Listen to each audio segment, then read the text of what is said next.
What if I told you that Platoon was based on Oliver Stone's real-life war diaries? The cast went through military boot camp instead of rehearsals, and Charlie Sheen nearly didn't land the role that made him famous. Behind the brutal firefights and haunting jungle scenes lies a production filled with bizarre choices, painful truths, and Hollywood risks. Today, we're stepping into the battlefield with weird facts about Platoon 1986 that will change the way you see this Vietnam War classic. Oliver Stone lived it first. Unlike most war films, Platoon was written and directed by someone who had actually fought in Vietnam. Oliver Stone served as an infantry soldier from 1967 to 1968, experiencing the chaos firsthand. He kept journals during his service, recording firefights, exhaustion, and the moral confusion of jungle warfare. Years later, those notes became the basis for the screenplay. Stone wanted to counter what he felt were overly heroic depictions of war in Hollywood. His mission was to capture the gritty, uncomfortable truth of Vietnam through the eyes of a young soldier. What's weird is that many scenes in the film are nearly direct recreations of Stone's own experiences. Platoon is essentially a war diary brought to life on screen, making it one of the most personal and unsettling war movies ever made. The cast went through boot camp. Before filming began, Oliver Stone forced the cast to endure a grueling 2-week boot camp in the Philippine jungle. Led by retired military advisor Dale Dye, the actors slept in muddy foxholes, carried heavy packs, ate army rations, and endured live-fire drills. They weren't allowed showers, phones, or beds, just the jungle and their equipment. The weirdest part, Dye deliberately deprived them of sleep, waking them up with simulated ambushes to create real exhaustion and fear. Stone believed this would strip away Hollywood glamour and make the performances authentic. By the time cameras rolled, the actors were physically worn down, helping them embody the young, exhausted soldiers of Vietnam. Some hated it, but many later admitted it bonded them like a real platoon. It's one of the rare times Hollywood actors truly lived like the characters they were playing. Charlie Sheen nearly missed out. Charlie Sheen became a star thanks to Platoon, but he almost didn't get the role of Chris Taylor. Originally, Oliver Stone considered casting other young actors, including his own first choice, Emilio Estevez Sheen's real-life brother. Scheduling conflicts pushed Estevez out, and Sheen stepped in. The weird twist is that Charlie Sheen had already auditioned for Stone's earlier Vietnam script, Born on the 4th of July, but wasn't chosen. Stone kept him in mind, though, and decided he was perfect for Platoon. Ironically, Sheen's father, Martin Sheen, had starred in Apocalypse Now, another landmark Vietnam movie, making Platoon a strange continuation of family history. Charlie Sheen later admitted the role changed his career forever, but it was pure chance he got it at all. Hollywood might have seen a very different Platoon without him. Filmed in the Philippines, not Vietnam. Although set in Vietnam, Platoon was filmed entirely in the Philippines.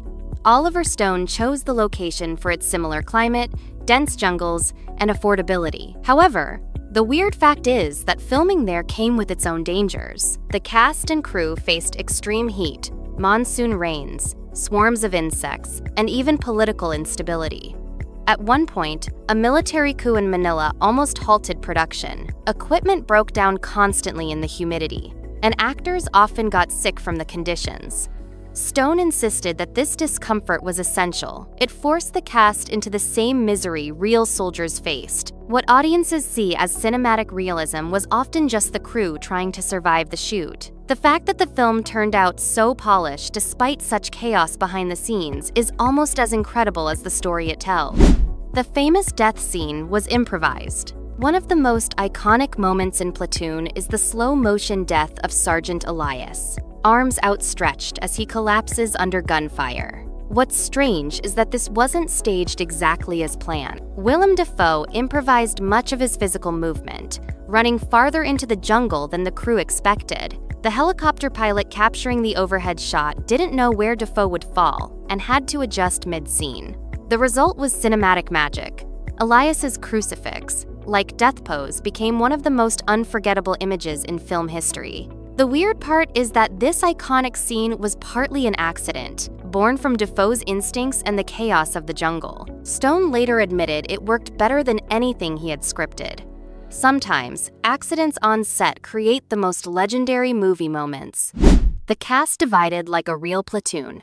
On screen, the platoon splits into two factions, one loyal to Sergeant Elias, the other to Sergeant Barnes. Off-screen, Stone encouraged the same division. He had the Elias group actors flown in earlier to bond during the boot camp, while the Barnes group arrived later, missing much of the training. This created real resentment between the two sets of actors, mirroring the tension between their characters. Tom Berenger, who played Barnes, even kept his distance from Willem Dafoe to heighten the rivalry.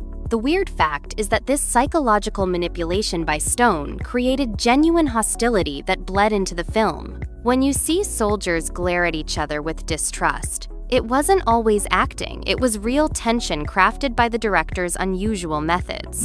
Dale Dye was both actor and trainer. Military advisor Dale Dye wasn't just behind the scenes, he appeared in the movie as Captain Harris. What's weird is how much power he had over the cast. Dye treated the actors like actual soldiers, barking orders, punishing mistakes, and demanding discipline, even when cameras weren't rolling. At times, actors resented him, but his tough love approach worked. Many later said Dye's presence gave their performances authenticity.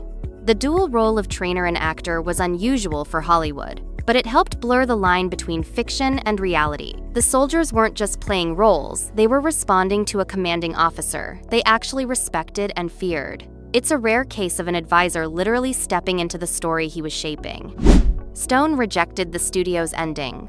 The studio wanted Platoon to end on a more uplifting note, but Oliver Stone refused.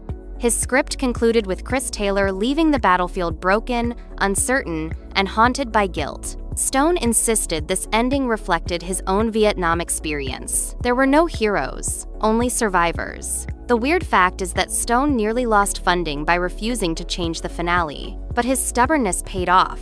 The bleak, unresolved conclusion became one of the film's defining traits. It was a war movie that dared to end without triumph, shocking audiences but earning critical praise. Stone's choice solidified Platoon as more than just another war movie. It became a brutal meditation on trauma. It won Best Picture against giants. Platoon shocked Hollywood by winning Best Picture at the 1987 Academy Awards. The weird fact? It beat out Hannah and Her Sisters, Children of a Lesser God, The Mission, and A Room with a View, all highly acclaimed films. Many thought a violent Vietnam movie with no stars would flop. Instead, it became the first Vietnam film directed by a veteran to win Best Picture. Oliver Stone also took home Best Director, making it a double triumph. The Oscars not only recognized the film's artistry, but validated Stone's personal vision of Vietnam, turning his painful memories into cinematic history. It sparked a trilogy. Here's the weirdest fact.